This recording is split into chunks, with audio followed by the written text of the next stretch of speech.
Il y a des nuits qui commencent comme n'importe quelle autre, mais qui finissent par nous hanter d'une manière que nous n'aurions jamais imaginée. La mienne a commencé exactement comme cela, banale jusqu'à ce qu'elle ne le soit plus. Je peux encore entendre l'écho de mes talons hauts sur le sol vide de l'immeuble. Il était tard, j'étais épuisée, mais soulagée d'avoir enfin terminé une journée interminable. La pluie tambourinait contre les fenêtres, créant un son apaisant qui me faisait presque oublier la solitude d'une autre longue soirée. J'avais travaillé plus tard que d'habitude. La dernière a quitté le bureau, et ce silence étrange dans le couloir semblait amplifier ma propre présence. J'ai appuyé sur le bouton de l'ascenseur et attendu. Lorsque les portes se sont ouvertes, j'ai pris une profonde inspiration et je suis entrée, prête à tout laisser derrière moi. Alors que les portes commençaient à se refermer, j'ai entendu des pas précipités. Avant que je ne puisse réagir, une main est apparue entre les portes, empêchant leur fermeture. Un homme est entré, un sourire poli flottant sur ses lèvres. Il était impeccablement vêtu, son costume sombre ajusté parfaitement à son corps grand et athlétique. Je ne l'ai pas reconnu immédiatement, mais il semblait tellement à l'aise que, pendant un instant, je me suis demandé si je devais le connaître. « Désolé pour cette entrée soudaine », dit-il, d'une voix basse et rauque, un timbre qui résonnait étrangement en moi. J'ai failli rater l'ascenseur. Je me suis contentée de lui sourire brièvement, un geste rapide et mécanique. Et je me suis reculée dans le coin opposé. Sa présence était écrasante, comme s'il occupait bien plus d'espace qu'il ne le devait physiquement. Il ne semblait pas simplement être là, il donnait l'impression de contrôler l'atmosphère, même en silence. J'ai appuyé sur le bouton du rez-de-chaussée, essayant de me concentrer sur autre chose, mais c'était pas facile. Son parfum, un mélange de bois et d'épices, imprégnait l'ascenseur, et mon esprit vagabondait dans des endroits où il ne devait pas aller. Le bruit doux de la pluie et le bourdonnement des faibles lumières rendaient le moment encore plus intime. Même sans dire un mot, l'atmosphère était lourde. Et puis, cela s'est produit. Un à coup. Les lumières ont vacillé et l'ascenseur s'est arrêté dans un bruit sec et désagréable. Pendant un instant, nous sommes restés silencieux, tous deux essayant de comprendre ce qui venait d'arriver. Je me suis approchée du panneau de commande, appuyant sur les boutons avec une certaine urgence, mais rien ne se passait. On dirait qu'on est coincé, commenta-t-il, croisant les bras et s'appuyant négligemment contre le mur. Il semblait si calme, presque comme si cela n'était qu'un léger désagrément. « Parfait », murmurai-je, plus pour moi-même que pour lui. Je passai une main dans mes cheveux, sentant déjà la tension monter en moi. Être coincé dans un ascenseur avec un inconnu ne faisait pas partie de mes plans pour la soirée. Il bougea légèrement, ajustant sa cravate, tout en observant mes tentatives frustrées d'appuyer encore sur les boutons. « Ça ne sert à rien », dit-il, inclinant légèrement la tête. Je pense qu'il va falloir attendre. Il y avait quelque chose dans son ton, une confiance décontractée qui m'agaçait autant qu'elle m'attirait. J'étais tentée de lui répondre, mais je me rendis compte que mon irritation n'était qu'un masque pour ce que je ressentais vraiment. Sa présence était troublante. Chaque mouvement, aussi subtil soit-il, semblait calculé pour capter mon attention. Je me suis appuyée contre le mur opposé, essayant de maintenir une distance sécuritaire. Mais l'espace était exigu et la proximité était inévitable. Il était grand, ses larges épaules frôlant presque les parois de l'ascenseur. La lumière tamisée accentuait la ligne nette de sa mâchoire et je devais détourner le regard pour éviter de le fixer trop longtemps. « Vous allez bien ?» demanda-t-il après un moment, rompant le silence. « Oui » mentis-je. Mon cœur battait plus vite que je ne voulais l'admettre et la chaleur croissante dans ce petit espace n'aidait pas.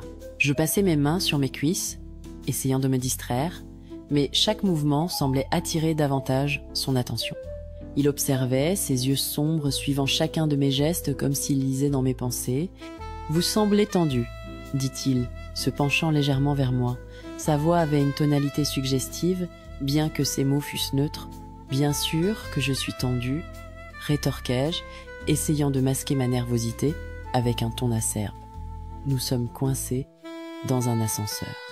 Il sourit, un sourire qui me désarçonna. Vous marquez un point. Le silence revint, mais c'était un silence chargé, dense. Je sentais son regard sur moi, le poids de cette proximité. J'essayais de me concentrer sur autre chose, la pluie dehors, le panneau de commande inutile, mais rien ne fonctionnait. La seule chose à laquelle je pouvais penser, c'était à lui. Il y eut un instant, une fraction de seconde où j'aurais pu m'éloigner, où j'aurais pu dire quelque chose pour mettre fin à tout cela, mais je ne le fis pas.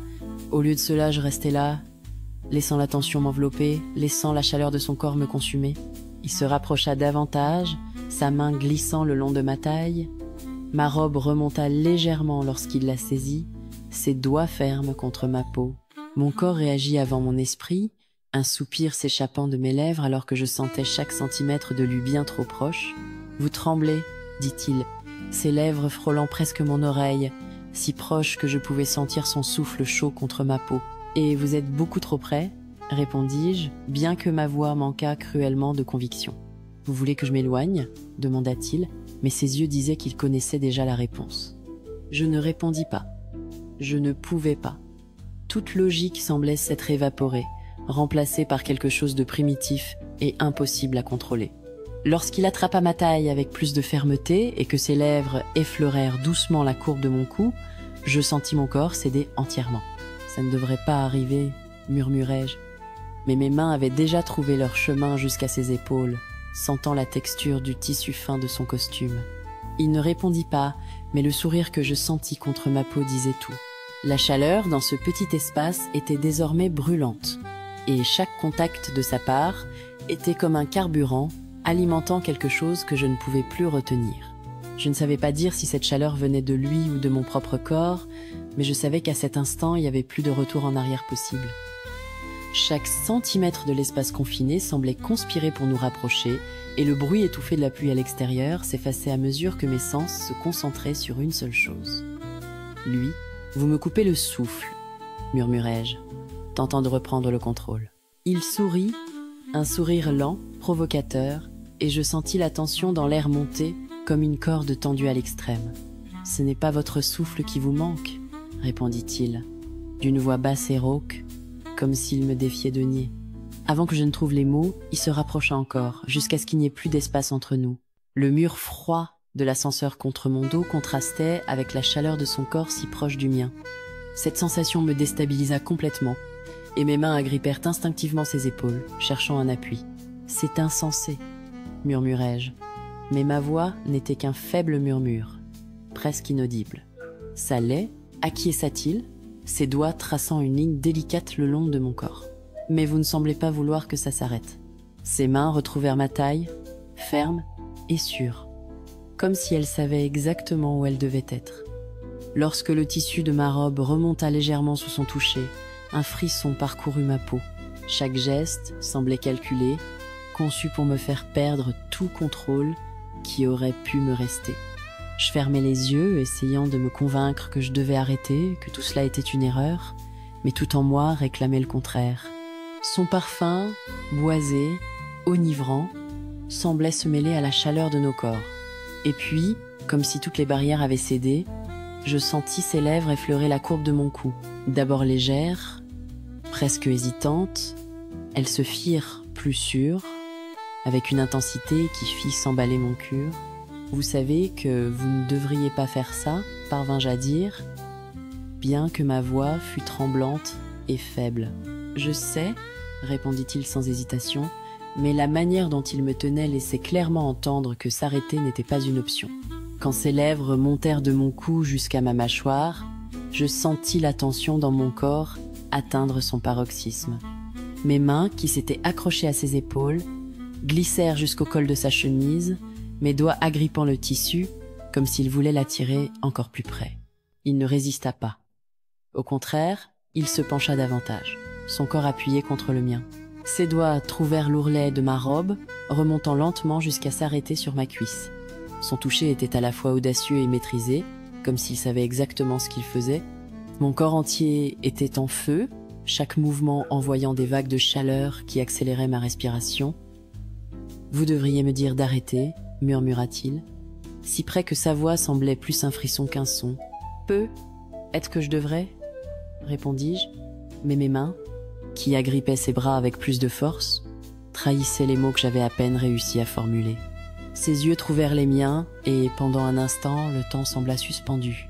Dans ce regard, il y avait plus que du désir. Il y avait une intensité, comme s'il me défiait de me laisser aller complètement. Et je me laissais aller. D'un mouvement rapide, il me souleva par la taille, mon dos pressé contre la paroi de l'ascenseur.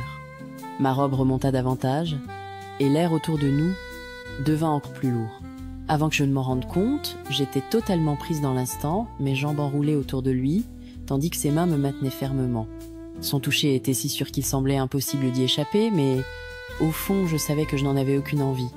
La chaleur du moment fit tourner ma tête. Chaque contact, chaque souffle partagé était comme un feu qui se propageait. Je ne savais plus où finissait mon corps et où commençait le sien. Tout semblait fusionner. Le mur froid de l'ascenseur était un contraste presque ironique face à l'intensité brûlante de ce qui se passait entre nous. Mes mains trouvèrent ses cheveux, mes doigts s'y entremêlant alors que nos lèvres se rencontraient enfin. C'était intense, sans précipitation, mais chargé d'un désir qui ne faisait que croître à chaque seconde. Chacun de ses gestes était maîtrisé, mais empreint d'une urgence contenue, comme s'il se retenait au dernier moment. Lorsque le son de l'ascenseur retentit enfin, indiquant qu'il se remettait en marche, nous fûmes brutalement ramenés à la réalité. Il me reposa doucement au sol, et j'ajustai rapidement ma robe, le visage brûlant, tandis que l'air autour de nous semblait encore chargé de tout ce qui venait de se passer. L'ascenseur arriva au rez-de-chaussée, et il sortit le premier, s'arrêtant un instant avant de se tourner vers moi. « À la prochaine », dit-il avec un sourire qui semblait en savoir bien plus que je ne voulais admettre, puis il partit, me laissant là, les jambes encore tremblantes et le cœur battant à tout rompre. Alors que je quittais le bâtiment, je réalisais que je n'avais jamais demandé son nom, mais au fond de moi, je savais que je n'oublierais jamais ce visage,